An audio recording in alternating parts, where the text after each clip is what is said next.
Amen. Ngiyabulisa ke igama likaYesu Kristu waseNazaretha. Amen. Lo uthetha abazalwane bamjoni. Amen. Uhlala ededini. Ngizodumisa uJesu bazalwane. Ephethe ngenxa impilo yami.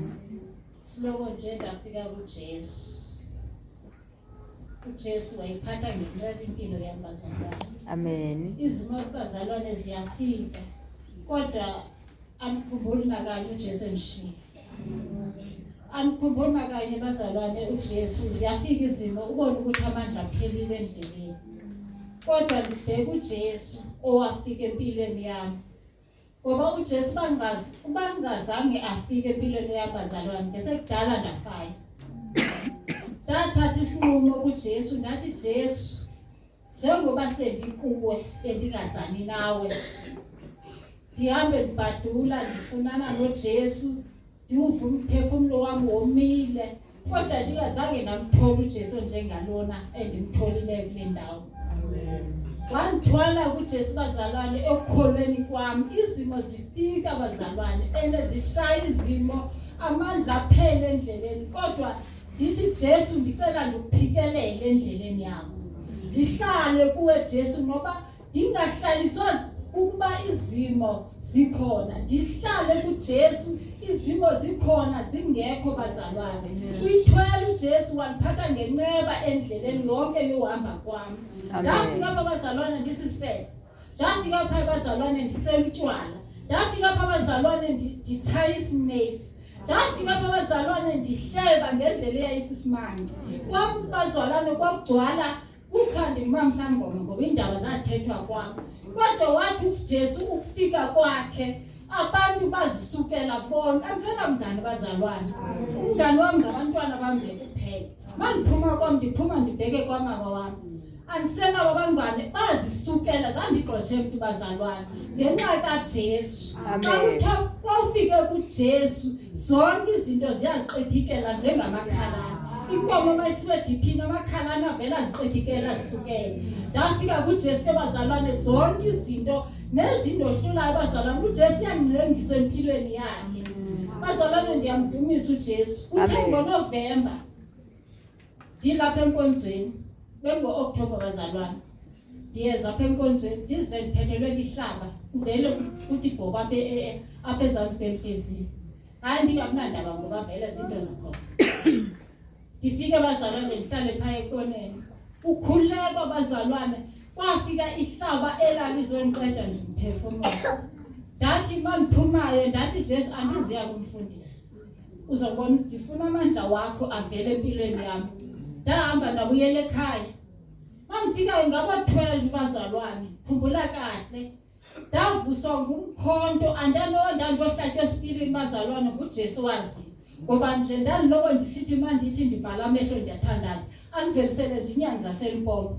Ndiloko ndithi nje ndiyakhuleka aniversele nje inyanga zaseLimpopo. Anibonise ndikhandlela elimnyama ikhandlela elo bazalwane ewayendibonisa lo uNkulunkulu elalibhalwe amagama wethu mina nje nabantwana bamazalwane la ikhandlela nje elimnyama la ugqitha labothwa ngentambo emnyama engibonisa uNkulunkulu ukuthi jonga impilo yakho nabantwana bakho ibotshiwe enenikhombisa nje nomuntu oyenza lonto bazalwane.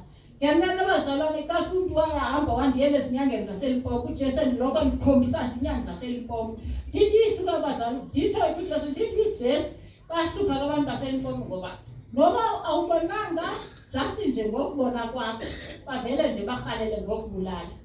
Ndidlule bazalwane uJesu kanti uzondibonisa bazalwane. Ndathi ndilele ngo-12 emaxesheni. Kwavele kwavika nje into eyayizondihlaba nje enhlizweni kwakufanele kusende ingasekho bazalwane ndingasathethi. Ndajamba ndathi Jesu kanti ngenene uJesu wavele wenza inceba bazalwane ngoba uJesu uyalimela igama lakhe ezintweni zonke. Asikho isimo esibahlulayo uJesu. uJesu akalihlazisa igama lakhe bazalwane. Uyalimela igama lakhe ngamaxesha onke noma isimo singavela sivela sibe ngapha sikugubungele kodwa uJesu uyavela inkosi engumsindisi.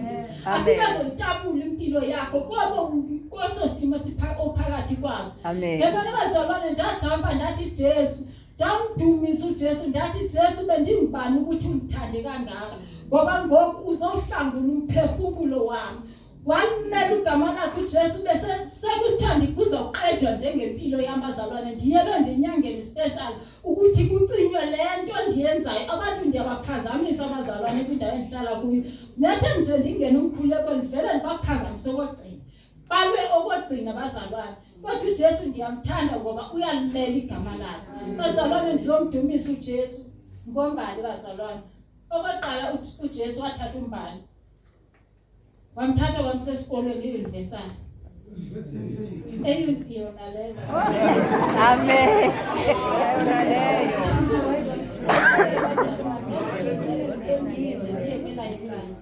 Wamthatha ke wamsa euniversity bazalwane uJesu. Wamthwala bazalwane iminyaka emine enaye euniversity bazalwane umbali. Futhi wamthwala uJesu nombali wamela uJesu. Ophila ngaphakathi kwakhe. Zange ngihlazise okoqala igama uJesu umbali igama likaJesu. Wafike wakhonza wamela uJesu umbali bazalwane. Dabonga leyo bazalwane ukuthi uye kanjani ukuba xa uphuma kumndeni oneziqalekiso. Sisiqalekiso sokuqala ke esiJesu besibreak. Skambalo othatha umbali amthatha emse-university. Wabreaka lo case yomndeni. Ngoba akekho noyi-1 emndenini wami wake waya e-university. Beqala nje umbali bazalwane. Kwenzeka abazalwane umbali wafunda. Ukhuphukela kungekho lula kodwa uJesu wama naye wamncengisa. Wadeske waphumelela abazalwane wapasa esikoleni futhi wapasa nje kahle abazalwane. Izimpi zikhona zinjalo. Wahamba ke wagraduate ke bazalwane. Ebegraduate nge-9 sika April.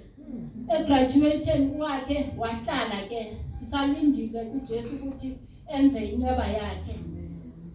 Esikolweni sika Nopinki uyafunda khona uNopinki nombali wayefunda khona i-high school yakhe esiyabonga khona le Brandfish. Wayakho kwathiwa makuzothatha ama-report uJesu nje wenza indlela bekuqaleka ukuthi abazali bengaba bazothatha ama-report. Ndithi ke mina ke hayi mbali ya ngokwakho ngokukhona noko nami sengithathe enonke ukhona ngawo uthatha isiwahamba ngokwakho.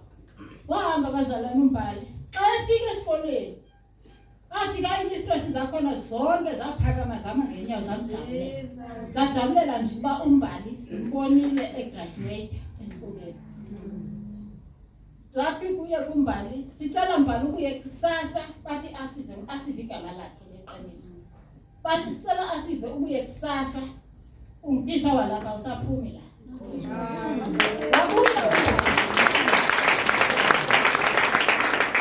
Wabuya umbali wafika endlini. Wavuka ekuseni ngenene wabheka esikoleni. Xa efika le omnye umistress wakhona semthathele nje segqibile ku-principal. Wathi principal ngoba uthe shota ngotitsha nangu utitsha asazi uqasha umtitsha uzaqasha nawo umtitsha. Ngempela ke wathi utitsha ke wakhona uprincipal wathi hayi le post ibizaba next year ibingeyiyo yalonyaka. Ewe kona besibafuna abantu ukuthi otitsha bakhona baka grade 12 bayavila kuye esikolweni ngema weekend. uJesu ke uJesu yazezimanga abazalwane futhi yazi uvele afohle nje ungabelieve ukuthi kwenzeke kanjani. Wathi ke lo principal kumbali hayi ngicela umane usiza uzoncedisa aba teacher ngama Saturday. Ngempela ke waya umbali ku Saturday yoqala wathi uzambhatala ngokwakhe. Waya umbali ku Saturday yoqala waya kwesibili. Wavela wathi wesithatha lo principal mami yakhe udlala ngami lo ayikho le ndaba. Ndithi sihlale phansi. Kula veki kanye give up ngayo umbali Saturday yakhona kaya.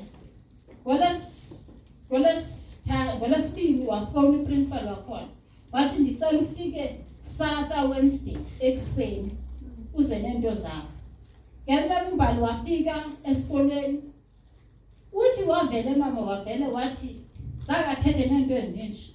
Wabuza zonke into zakho ziphelele wathi ewe ziphelele. Ibank nayo ibank statement wathi aya nayo wathi njengangoku ucela uhambe uye ebank wamnikeza amaphepha wakhona wagcwaliswa konke wafike wamsaka omnye wathi ngicela usayinele lo mntana zonke izinto zakhe usayine njengangoku njengakusasa uyaqalisa esikoleni permanent